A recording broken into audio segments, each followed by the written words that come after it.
Avec Philippe Sauvage, je vais aborder la nouvelle réforme de la médecine du travail et les conséquences que ça peut avoir, donc notamment sur le handicap et le maintien dans l'emploi des salariés handicapés. Alors Philippe, 2 mots sur la réforme et puis après on va voir comment ça a des conséquences sur le maintien dans l'emploi des travailleurs handicapés et quel est le rôle du médecin du travail et surtout les relations que doivent avoir salariés, employeurs, et représentants du personnel, avec le médecin du travail pour être à l'écoute et pouvoir tout anticiper. Puisque on a vu avec toutes les diverses interventions que sans anticipation, on ne peut pas lutter contre le maintien dans l'emploi des handicapés. Alors, la réforme d'abord, comment c'était avant, comment ça se passe maintenant, à quoi doivent s'attendre les salariés, et puis après on va voir les conséquences sur la déclaration d'inaptitude au travail. Alors, comment c'était avant ? La visite d'embauche était obligatoire. Donc, le médecin recevait le salarié avant son embauche, faisait un point zéro de son état de santé, et le voyait régulièrement, tout au long de sa carrière, dans des visites obligatoires et des visites soit à la demande du salarié, soit des visites de reprise suite à un arrêt de travail assez conséquent. Et les déclarations d'inaptitude au travail, quand elles arrivaient, elles étaient ponctuées par 2 visites espacées d'1 mois. Et à partir de cette 2e visite, il y avait l'inaptitude qui était signifiée à l'employeur qui devait regarder pour mettre en place un emploi adapté à la situation de l'individu. C'était ce qui était avant. Alors, voilà. Quand j'ai appelé, moi, le médecin du travail qui nous suit à l'entreprise, je lui ai dit, est-ce que tu peux m'expliquer la réforme là, de la médecine du travail? Il a eu une phrase, il a dit, comme on ne veut plus payer les médecins, on a supprimé les malades. Donc il m'a raccourci. Est-ce que ce raccourci, tu le trouves exact ou est-ce que tu le trouves en dessous ou en dessus de la réalité? Si on a des médecins du travail, c'est parce que le travail, je vais dire entre guillemets, est une maladie. C'est facile, mais on s'aperçoit qu'aujourd'hui, sur la situation de chaque individu dans son entreprise, le fait de venir tous les jours faire une tâche répétitive amène des pathologies différentes selon les individus et l'activité mise en œuvre. Et ces pathologies amènent des handicaps, des maladies professionnelles. Et donc on a besoin de médecins qui sont spécialisés dans le monde du travail pour pouvoir trouver, entre guillemets, des patchs pour soigner ces maladies déclarées ou ces handicaps par des postes adaptés, des activités je vais dire, qui peuvent être partagées dans l'entreprise. Puisque si on n'est plus en capacité de faire une tâche, on peut la partager avec d'autres. On peut faire notre répartition du travail pour garder un salarié dans son emploi. Donc c'est une réflexion qui est plus individuelle mais qui est collective dans l'entreprise. Et le médecin du travail, il a une équipe pluridisciplinaire qui est là pour aider un employeur à adapter des emplois en fonction des handicaps ou des maladies professionnelles. Il y a un point qui est quelquefois obscur dans l'entreprise, c'est quelle doit être la relation du médecin du travail avec les représentants des salariés. Alors, il vient au CHSCT, aussi longtemps qu'il y en aura un, pour discuter des conditions de travail dans l'entreprise, puisque lui, il a le dossier, et puis sur certains points, il peut amener son éclaircissement de médecin du travail suite aux visites qu'il fait chez les salariés. Bon, mais déjà, maintenant, c'est tous les 2 ans, donc là, c'est plus espacé, ça c'est le premier point. Le deuxième point, bientôt, il n'y a plus de CHSCT, comme ça le problème du médecin du travail à la réunion du CHSCT va être réglé aussi. Mais le délégué syndical ou le secrétaire de ce qui va être le comité social et économique, est-ce qu'il peut décrocher son téléphone et dire au médecin du travail, on peut faire un point sur ce qui se passe dans ma boîte? Tout à fait. La relation entre le médecin du travail et les représentants du personnel doit être très forte, notamment au sein des CHSCT, mais aussi dans les entreprises où les CHSCT ne sont pas en place, avec les délégués du personnel, sur les situations individuelles ou collectives parfois, d'amélioration des situations de travail. Le contact doit être dans les deux sens. Le médecin du travail doit alerter aussi les représentants du personnel, mais les représentants du personnel doivent aussi alerter le médecin du travail sur des situations qui posent problème dans l'entreprise. Il doit y avoir ces échanges. S'il n'y a pas de lien entre eux, forcément on va arriver à des situations où on n'aura pas de solution parce qu'on n'aura rien anticipé. Alors, les conséquences de cette réforme, notamment, est-ce que les médecins du travail vont pas avoir plus facile à déclarer quelqu'un d'inapte au travail, peut-être sous pression d'un employeur ou sans connaître le dossier, ou aller un peu vite là-dessus? Est-ce qu'il n'y a pas un risque là? Ça peut être un risque. Les médecins du travail doivent avoir leur autonomie et leur indépendance vis-à-vis des employeurs. Ouais, mais on sait qui les paye, quoi. On sait qui les paye, mais voilà, ils ont prêté serment, ils ont une éthique et ils doivent être indépendants vis-à-vis de l'employeur. Ils ont un individu, un salarié, qui arrive devant eux, qui présente une pathologie, charge à lui de trouver le meilleur traitement, le meilleur remède pour pouvoir le maintenir dans son emploi, que ce soit par l'intermédiaire d'adaptation de poste de travail, parfois par une réorientation professionnelle, parce que certaines pathologies font qu'on ne peut plus exercer ce métier. Et ça doit être donc en lien avec le salarié, avec les représentants du personnel, l'employeur et son équipe pluridisciplinaire. C'est un ensemble. Parce qu'on a quand même connu des grosses boîtes où quand les médecins du travail ont commencé à faire leur boulot, ceux qui sont payés par les boîtes, ils ont été virés quand même. Ça, on l'a connu, chez Orange notamment. Oui, alors, après, il y a toujours la pression qui peut être exercée par un employeur. Ça c'est toujours possible. Mais la plupart du temps, normalement, ils ont quand même leur indépendance. Et quand ils annoncent quelque chose, c'est suivi des faits. Charge à l'ensemble des participants, je ne dis pas partenaires, des participants, à travailler dans le même sens pour maintenir les gens dans l'emploi. Il y a des possibilités, il y a des organisations qui peuvent être mises en place, il y a des faits concrets. On a plein d'exemples d'entreprises où les intégrations de personnes en situation de handicap a très très bien fonctionné, alors que 6 mois avant, personne n'aurait pensé avoir une personne en situation de handicap dans cet emploi-là. Il y a eu des concertations qui ont été faites, il y a des informations qui ont été données aux équipes de travail pour l'intégration de personnes en situation de handicap. Si ça n'avait pas été fait avant, l'intégration aurait été compliquée. Donc ce travail, il doit être fait. Alors là, il y a un problème de niveau de compétence du médecin. Dans la réforme, si j'ai bien tout compris, si j'ai bien tout entendu, ou si je mélange pas les dossiers, parce que ça m'arrive, il était question que les médecins soient remplacés par des infirmiers. À ce moment-là, est-ce qu'un infirmier a des compétences qu'un médecin pour aller faire de la prévention en entreprise sur des pathologies? Un infirmier, ça fait des piqûres pour moi, et des pansements. Un médecin, ça a un diagnostic et ça a un peu plus de connaissances sur les états de santé et les symptômes qu'il peut y avoir chez un individu ou chez un groupe d'individus. Est-ce que là, cette réforme-là ne va pas lourdement pénaliser la qualité de service de la médecine du travail? Alors, le décret qui est sorti, qui met en place les VIP, les visites d'information et de prévention, qui remplace la visite d'embauche, doit être fait dans les 3 mois qui suit l'embauche.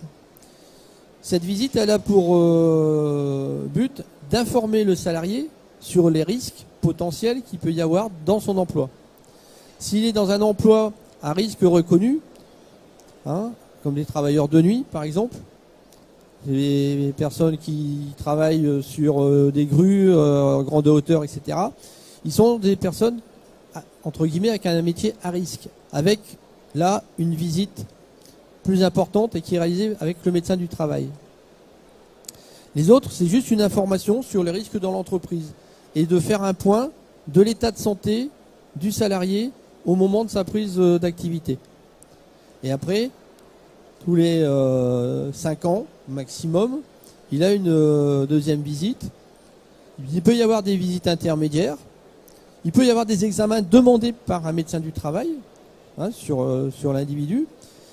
Mais l'infirmier qui va faire cette visite d'information et de prévention, ou un médecin interne en médecine du travail, s'ils ont un doute dans la discussion qu'il y a entre le salarié et puis cette personne qui fait l'entretien, s'il y a un doute, automatiquement, c'est le médecin du travail qui va reprendre pour avoir un complément d'information orienté vers des examens complémentaires, pour s'assurer que la personne a bien l'aptitude. À partir du moment où l'état de santé ne présente rien de bien particulier et que la discussion elle est franche entre le salarié et puis l'infirmier ou l'autre personne de l'équipe pluridisciplinaire qui est en capacité de pouvoir faire cette visite, l'information elle arrive au médecin. S'il y a un doute, systématiquement le médecin du travail reprend la main et continue. Mais cette réforme, elle va entraîner la suppression de combien de médecins du travail? La logique, c'est qu'il n'y a pas de suppression de médecins du travail. Parce que déjà, dans l'association de médecine du travail... C'est une réorganisation de l'activité des médecins du travail. Alors, c'est très bien. Tu parles bien le langage du patron. Donc, dans l'optimisation des tâches du médecin du travail, si on veut aller au bout, moi, sur l'association de médecine du travail, qui est celle du secteur où on est à Aubagne, on en perd 2. C'est pas logique. Rien que l'espacement des visites obligatoires fait qu'on n'a plus besoin d'autant de médecins du travail. Non. L'activité des médecins est réorganisée différemment.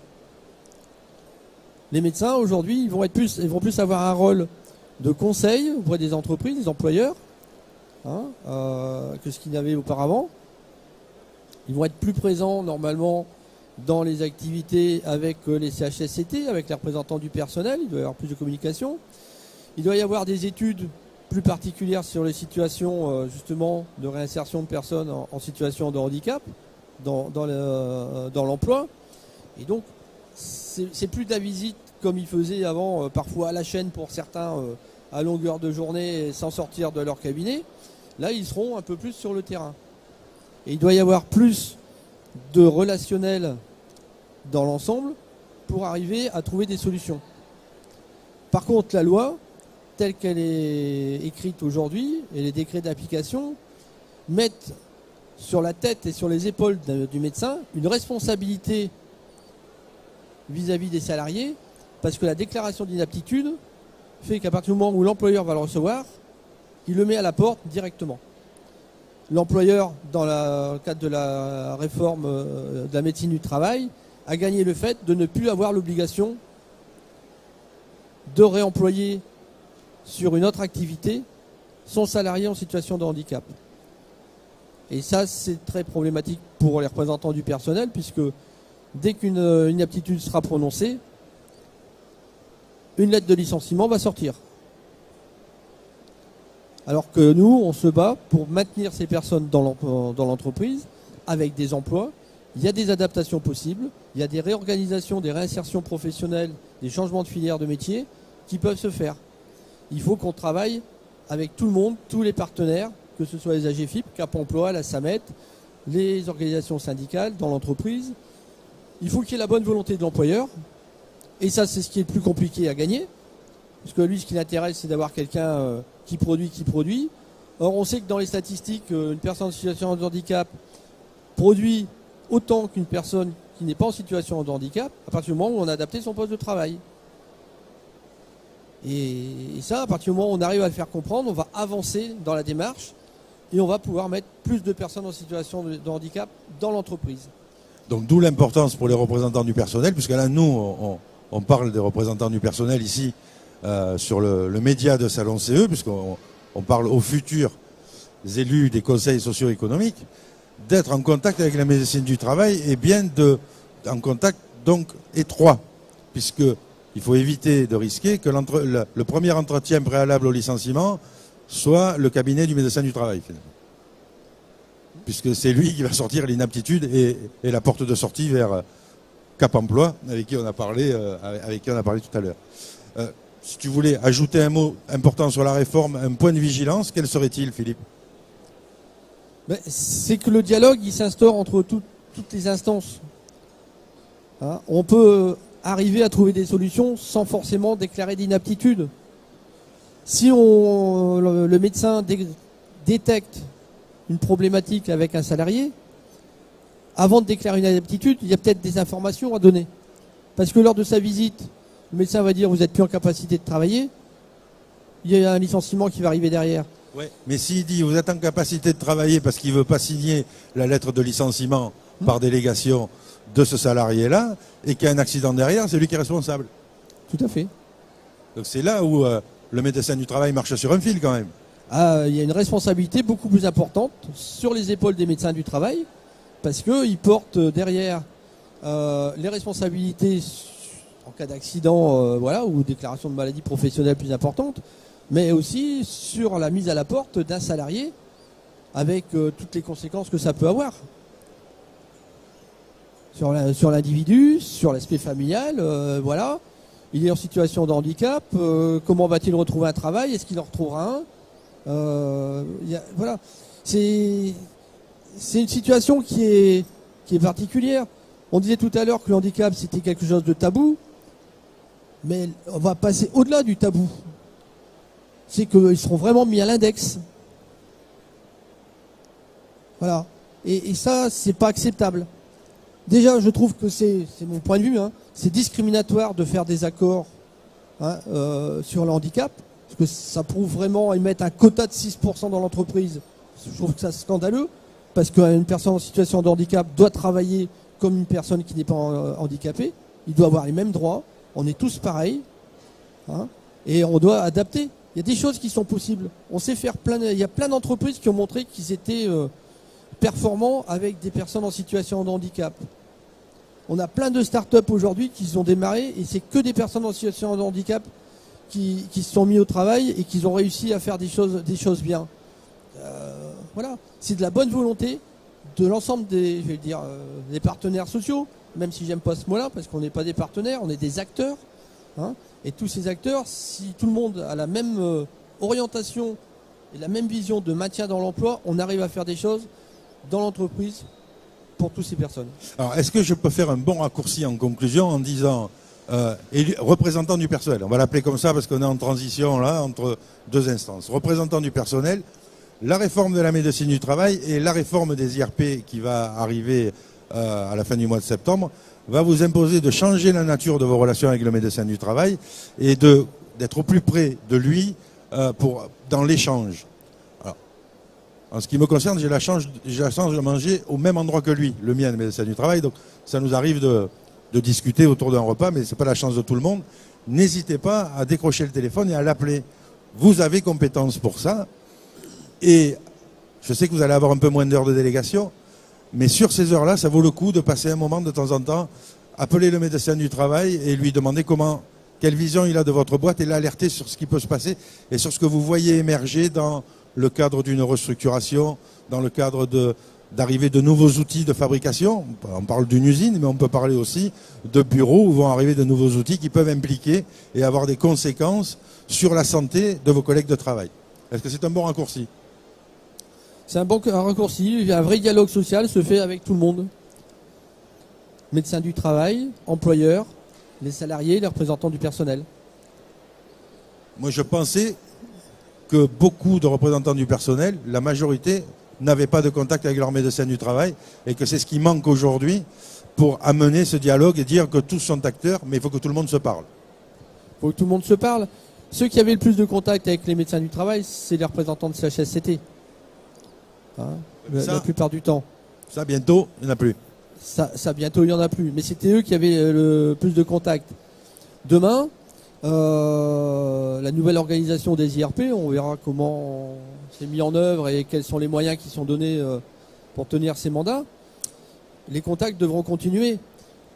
Et le dialogue avec le médecin du travail sur des situations particulières devra se faire en amont. Et bien en amont de la visite du salarié. Parce qu'il va falloir regarder avant cette visite toute la problématique pour trouver une solution pour garder l'emploi. Et pour montrer surtout que c'est l'entreprise. Maintenir la personne dans l'emploi. Puis pour montrer surtout que c'est l'entreprise qui est malade et pas le salarié, quelquefois. Parfois aussi. Alors Sylvain, je crois que Sylvain m'a fait signe. Donc tu veux conclure ? Non, rapide. Plusieurs choses là qui me paraissent importantes quand même, parce que la médecine du travail, sur le fond, ils veulent la supprimer. Il ne faut pas qu'on vive dans un monde de bisounours, puisqu'y compris, ils travaillent sur un projet de de faire passer la santé au travail sur les médecins traitants. Donc la médecine du travail, y compris, il y a déjà eu des manifestations des médecins du travail qui ont alerté. Donc nous, on a intérêt, comme on dit les camarades, à travailler avec le médecin. Le médecin du travail, je rappelle qu'il est conseiller de l'employeur, mais il est aussi conseiller du salarié et il est aussi conseiller des IRP. C'est-à-dire, si on a besoin de le solliciter, il ne faut pas hésiter, c'est pas notre ennemi. Hein. Souvent, moi, je vais dans les régions et les camarades de la CGT me disent « Ouais, on a un médecin, c'est un connard, on le voit jamais. » Mais je dis « Est-ce qu'au moins, vous avez échangé avec lui?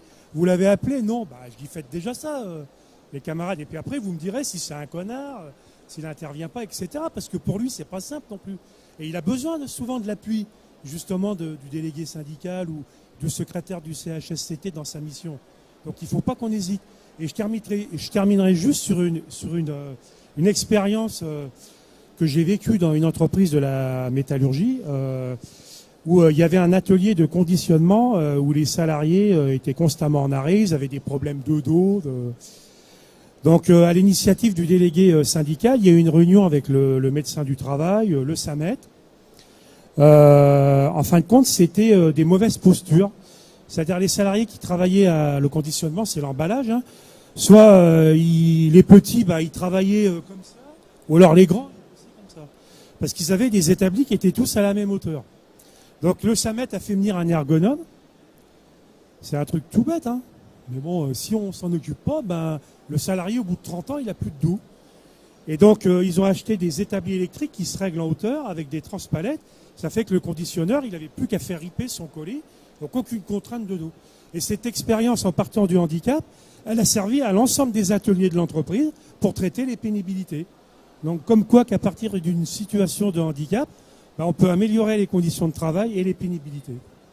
Merci, je crois une bonne expérience comme ça va servir de conclusion. Et puis donc, on espère que vous aurez bien retenu. C'est le dialogue entre tout le monde dans l'entreprise qui fait avancer les choses. C'est un dialogue suivi avec le médecin du travail. Et c'est l'expérience de l'entreprise pour prévenir d'autres accidents. Merci à tous.